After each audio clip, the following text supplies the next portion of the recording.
E? Estamos na Globo. Estamos na cadeira, né, gente?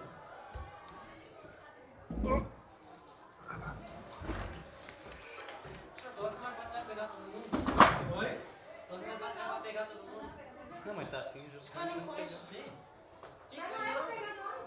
Não. Depois a gente faz uma dancinha aqui, né? Assim.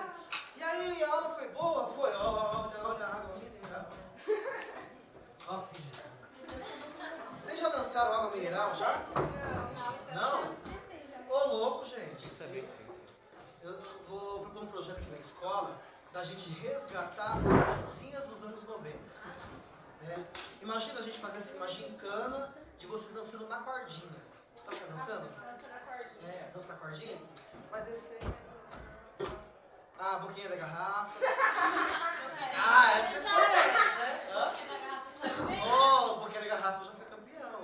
Tá? Tem foto disso lá em Minas de Melo. A minha sorte, tá, é que quando eu fiz o ensino fundamental e médio, não tinha internet.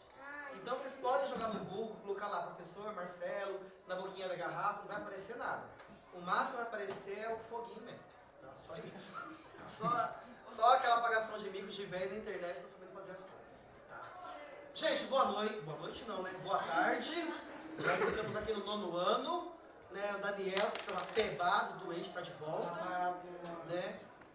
E para a aula de hoje, é uma aula, ela faz parte da sequência de aula que nós já estamos trabalhando, que tem como tema Pantera Negra, tá? Atendendo ali a Lei 10.639, que é uma educação antirracista. Vamos continuar aprofundando o olhar do texto. Nós já estávamos trabalhando, então, a oração subordinada adjetiva, estabelecendo essas relações lógicas dentro do texto, tá? E hoje nós vamos avançar um pouquinho mais, identificando a tese de um texto e os argumentos que sustentam esse texto, que sustentam essa tese. Porque muitas vezes no texto,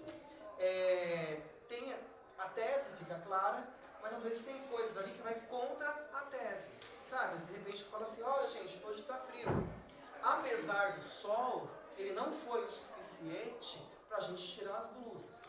Então percebam, eu cito o sol, só que o sol ele não fortalece o meu argumento de que está frio, entende?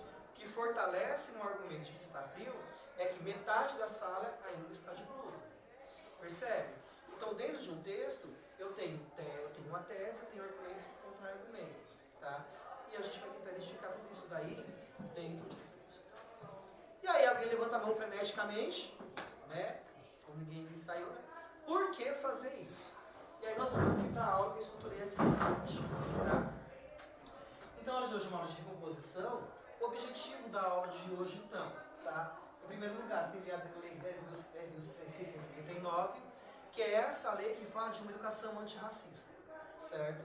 Então qualquer professor de qualquer componente curricular, ele pode trazer, ele deve trazer esse novo, esse olhar mais contemporâneo, tá?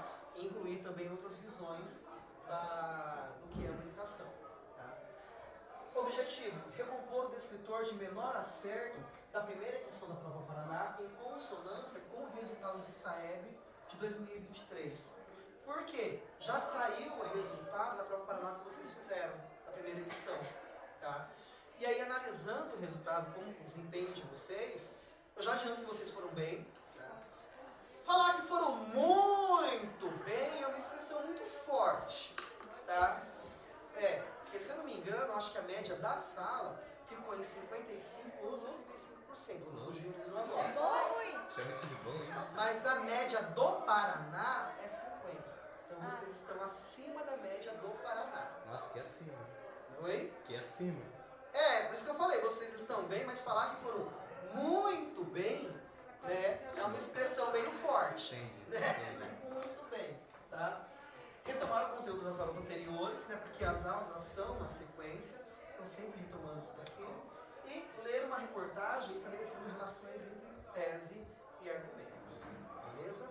Mas antes da gente chegar lá, eu quero apresentar para vocês o que é o SAEB, tá?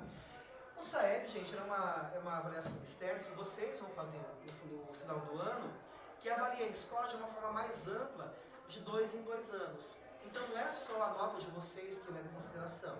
Se a escola tem biblioteca, se os professores têm mestrado, doutorado, se tem ar-condicionado, tudo isso é levado em consideração. Para compor essa nota que aparece aqui, qual que é a lógica? É avaliado a nota de vocês. Então vamos supor que todo mundo aqui na sala tirou 10. Tá? Vai aparecer 10 aqui no SAEB? Não. Tá? O que vai aparecer aqui no SAEB é um fator multiplicador. Esse fator multiplicador é uma conta que eles fazem levando em consideração a estrutura da escola. Então, se a escola, os professores têm mestrado, doutorado, esse índice ele vai aumentando. Se a escola tem laboratório, ar-condicionado, quadro, esse índice vai aumentando, certo? Esse índice ele vai de 0 a 1. Então, eu não sei exatamente o índice dessa escola aqui, tá? Mas vamos supor que o índice seja 0,8. Se todo mundo tirar 10, qual é a nota que vai aparecer? 10 vezes 0,8. Gente, vocês podem falar, tá? Quanto que é 10 vezes 0,8? Mesmo não sabendo qual Ô louco, gente, 80. Ah, tá 80. 80. Apareceu 80. Beleza? Quanto maior é o índice, melhor fica essa multiplicação. Por que isso acontece, gente? Porque tem escolas que os alunos não vão tão bem, mas tem uma ótima estrutura, certo? Isso faz com que o SAEB suba, tá? Tem outras escolas que não tem uma infraestrutura tão boa, mas os alunos são muito bons, certo? Então a nota dos alunos acaba sendo, então isso acaba sendo mais mérito do aluno do que da estrutura da escola. Por exemplo, qual nota que vocês dariam para a nossa escola? 0 a 10. 0. E aí? 7. 7. 5. Percebe? Então, assim, esses índices não é com base no que a gente acha. Então, por exemplo, essa escola não tem um laboratório de química, de biologia, né? Isso vai jogando a nota lá embaixo. Só que eu posso contar um segredo para vocês? Vocês, enquanto alunos, vocês são muito bons. Porque mesmo com todas as deficiências que a nossa escola tem, como vocês viram na premiação que teve em Foz do Iguaçu, a nossa escola foi a escola que teve o maior crescimento do Paraná. E nós crescemos um ponto inteiro no SAEB em 2023. Tá? Então, apesar das nossas dificuldades, vocês, enquanto alunos, estão indo muito bem. Tá? E aqui essa história de como nós estamos. Pega aqui, né, nos últimos anos, em 2011 houve uma avaliação e o índice do colégio foi em 211,09. Houve um hiato aqui, não fomos avaliados em 23, 15, 17, 19 e voltamos a ser avaliados em 2021.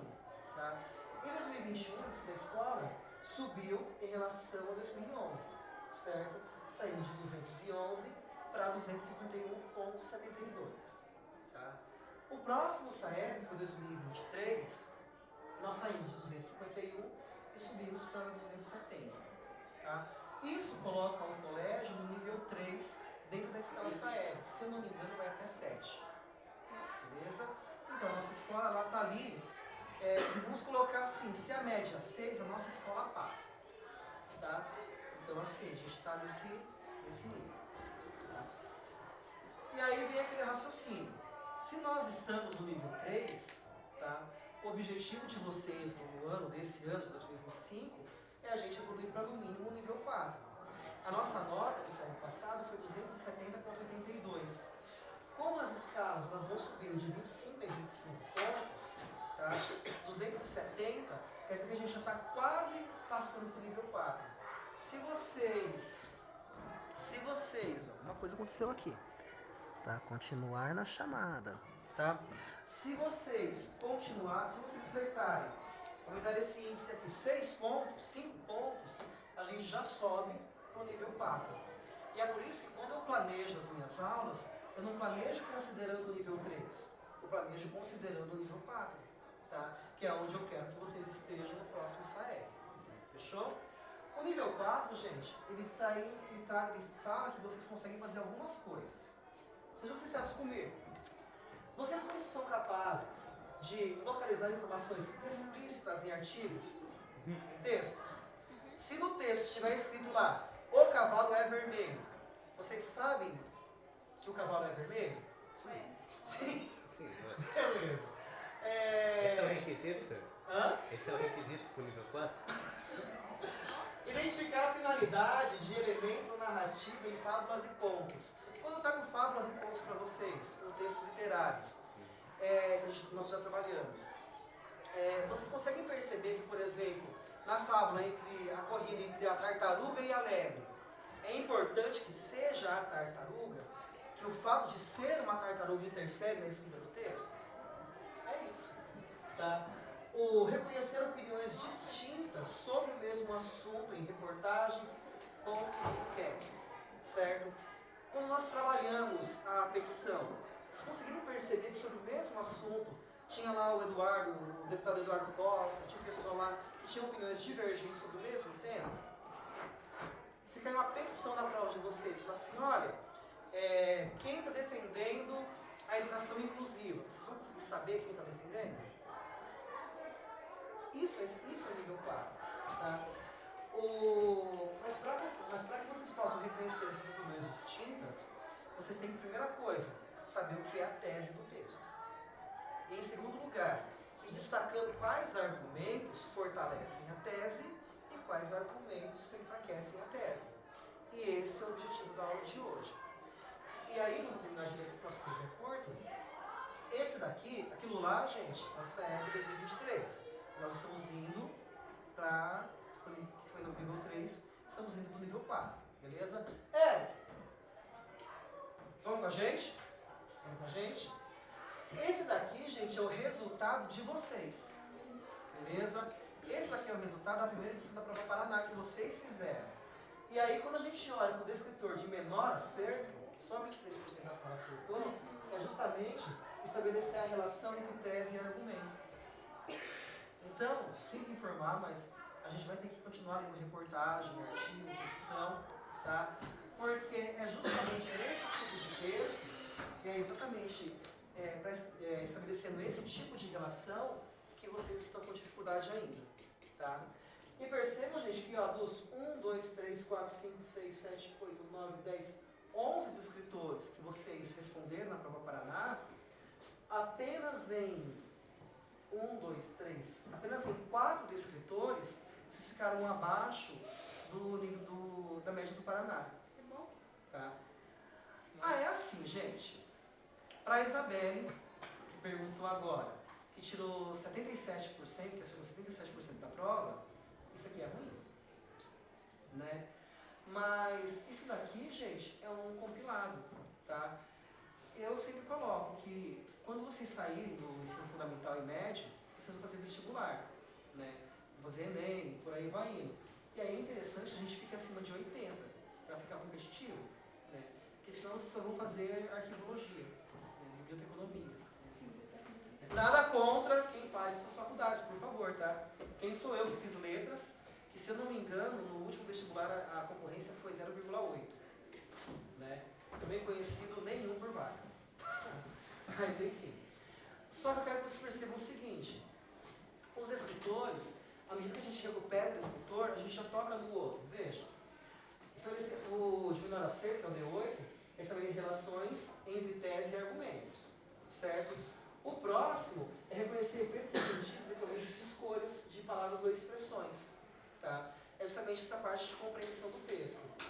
E o D15 são as relações lógicas discursivas dentro do texto, utilizando conjunções e advérbios, que são as orações subordinadas, que a gente tem que aprofundar.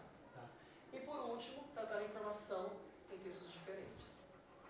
Tá? Então assim, quando eu falo para vocês assim, hoje a aula é fado, é porque eu estou olhando para isso daqui. Fechou? Sim? Bora pro texto então? Vamos? Como nós estamos trabalhando então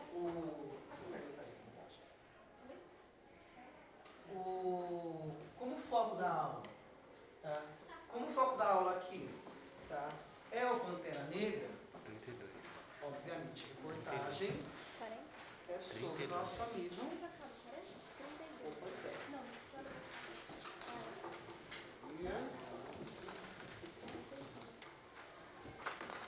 Aqui. Aqui. Ó, e cravamos 15 minutos.